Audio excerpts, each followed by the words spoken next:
what do you see are the challenges of teaching teachers and basically getting the word out to educators and to communities worldwide about differentiated instruction? Well, the word gets out pretty well because teachers stand in front of the classroom and look at all those kids and think, "Holy cow, what are we doing here today?" You know, there's been an enduring interest in differentiation for 10 or 12 years now, and it still seems to be growing. And I don't think that's because of the thing called differentiation. I think it's because of the kids and the diversity they bring to school, and the fact that teachers find it hard to look and say, "Well, my goodness, you know, you're so conveniently alike that whatever I have in mind today will work." And you see that in countries all around the world. So I think it's the interest is certainly supported by increasingly diverse classrooms, and also a time in our world which, at least for me, I have great appreciation for, where we seem to be coming together better as a community and understanding that our differences are assets more than they are liabilities, and that we do better if we can live together than if we sort of segment ourselves out with these guys and these guys and these guys, and we can't really understand each other. As a world, I think we're seeing that lack of understanding brings much more difficulty than it does solutions to things, and so we see classrooms the same way, and so maybe there's a sign of the time that makes us more open to, more receptive to different perspectives and different experiences.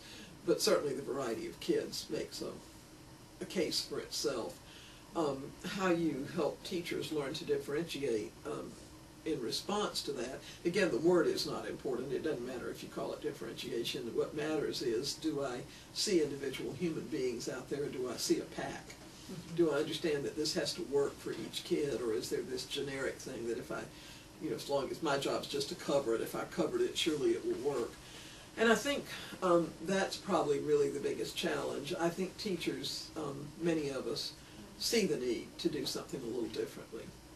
And I think on its face, most of us are kind of willing to give that a try. But it's not an easy thing to do, and it starts with a change in mindset. Do I really believe that pretty much all the kids in that class are capable of doing really great things if I can get it right and invite them to get it right with me? Or do I believe I have a few smart kids and the rest of them I'm just going to have to do the best that I can with? Do I believe that kids whose backgrounds are unlike mine can bring things to the table? Or is it really that I need to show them the right way to live and think and study and do it my way, sort of? I think it starts with a change in mindset, or at least that has to wrap around what we do. Actually, interestingly, I think differentiation calls on us to think about curriculum differently, because if all we're going to do is cover something, then it's hard to know how to differentiate. I can't cover more with one group and less with another group. That doesn't make any sense. So what I really have to do is say, what's this about? And what are the big ideas? And how can I get all the kids to deal with those big ideas? And then what are the skills and the knowledge we need, and where are kids at different entry points with that?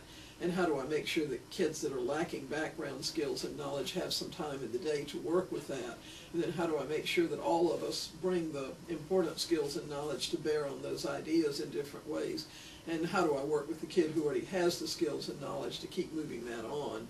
If I don't have that organizer, then again, I'm differentiating fog sometimes, because it's just stuff to do, and we haven't really been taught to think about curriculum that way. Assessment is different. I grew up with assessment as filling the grade book, and to differentiate, you really have to use assessment as a tool to help the teacher inform instruction, and that's really what it's about. It's not about filling up the grade book, and most of what we do for assessment probably shouldn't even be in the grade book. So that's a difference in mindset. And most of us were probably terminally terrified of learning how to manage a classroom as a whole, and it's certainly no less terrifying to think about managing a classroom where multiple things might be happening, and I actually think that's sort of a nightmare scenario for many of us, and it's hard to let go of that frontal control management.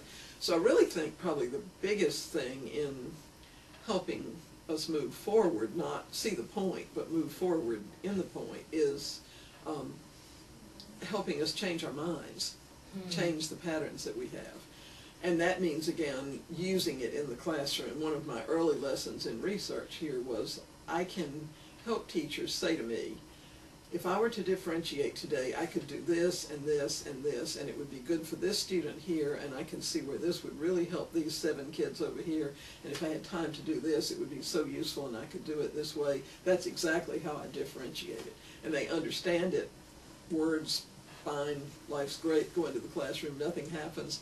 And the reason is that transfer thing. I intellectually get it, but I don't really feel comfortable moving those pieces on the chessboard or getting the kids to move themselves on the chessboard.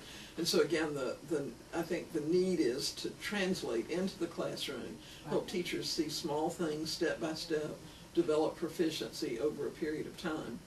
A comment that I hear often, I'm sure other people do, is my school is doing differentiation this year, or we did differentiation last year in the places that, and usually what that means, by the way, is a couple of staff meetings, maybe we read a book. Those aren't bad things, but they're not going to get us anywhere.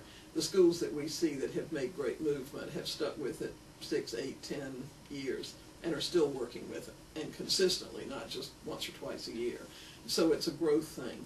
It's really interesting when you look at people who talk about what expert teaching looks like. They may not even know the term differentiation, and they seldom use that term. But when you look at rubrics of expertise or characteristics of expertise, expert teachers differentiate.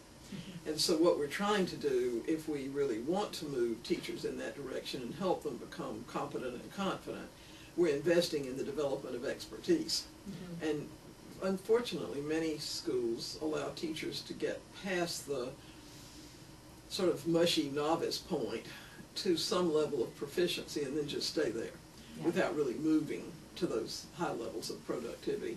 And if you want to make experts happen, you invest in them for the long haul. Yeah, lifelong.